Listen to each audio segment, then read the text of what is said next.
Finally जाकर वो हो ही गया जिसका हम इंतजार कर रहे थे कि भैया अब ये पुलिस है कहाँ और इन एक्शन आ क्यों नहीं रही है, क्योंकि गजल ने तो अति कर रखी है ना। अब देखिए नर्स बनकर आ गई थी अपनी ही सासू माँ का काम तमाम करने, लेकिन ऐन मौके पर पुलिस ने इनको पकड़ लिया। फिलहाल के लिए यू कैन से बला टली, क्योंकि ये सीरियल की वैम्प है, लौट कर तो आएंगी।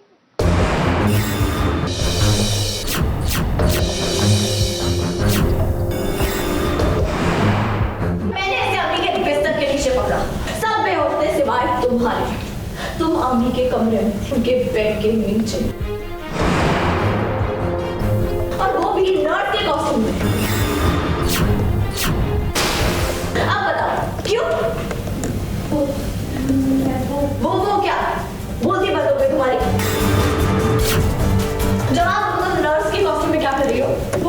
वो तो मैं यही मुजरिम है, बाकी फैसला आप लोगों के हाथ में है।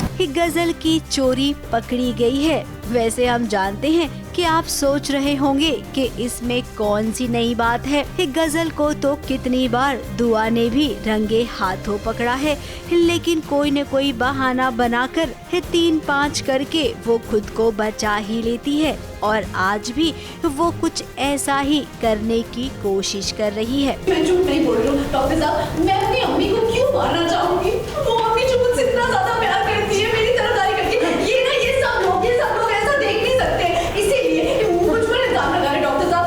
और मैंने ये यूनिफॉर्म सिर्फ इसलिए पहनी क्योंकि मैं अपनी अम्मी से मिलना चाहती थी। हाँ, गजल ने किया है यार। गजल मतलब कुछ भी करती रहती है। अभी एजाज भी साथ में शामिल हो गया है और पूरी फैमिली को नचा रहे हैं लोग, और दुआ पूरी कोशिश कर रही है कि फैमिली बची रहे। वो अंदर तक घुस गई, फिर ऑक्सीजन बंद कर दिया अम्मी का। क्या क्या करेगी ये तो पहले कोई सोच नहीं सकता, लेकिन वो हर मुमकिन कोशिश करेगी, ये तो जाहिर सी बात है। नर्स बनकर वो आई है हिना का काम तमाम करने के लिए। अब वो कुछ हरकत करे इससे पहले दुआ पहुंच गई है, और दुआ ने आड़े हाथ लिया गजल को। ये कोई इत्तेफाक नहीं है, बल्कि इस बदजात की साजिश है। इसी ने सबको नशे वाली दवा देकर सुला दिया। चाय में जरूर इस गजल ने ही कुछ मिलाया था। चाहे तो ये रूहान लेकर आया था ना। ये जब अपने बड़े भाई की जान लेने की कोशिश कर सकता है, तो अपनी सौतेली माँ को तो मार ही सकता है ना।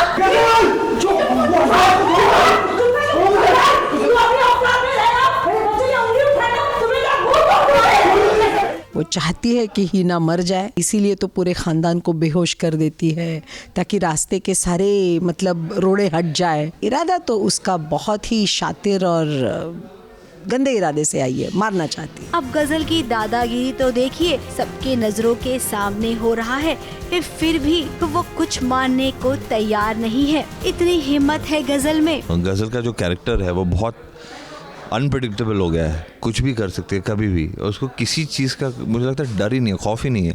अब कौन सच्चा है और कौन झूठा इसका पता दुआ लगाएगी, क्योंकि उसे पता चल गया है कि हिना को किसी ने बालकनी से धक्का दिया है।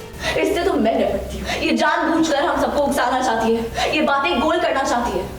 इसकी पुरानी आदत है, मैं इसकी फितरत से अच्छी तरह वाकिफ हूँ। हिना अगर उठ गई और पर्दाफाश हो गया तो उसका क्या होगा?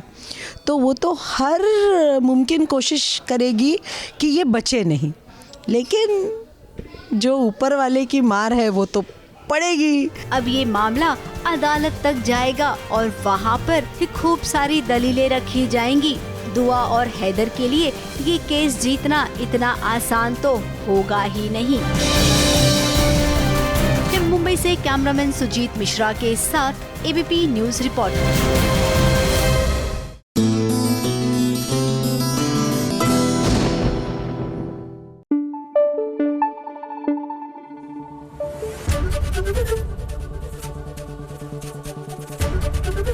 एबीपी न्यूज आपको रखे आगे।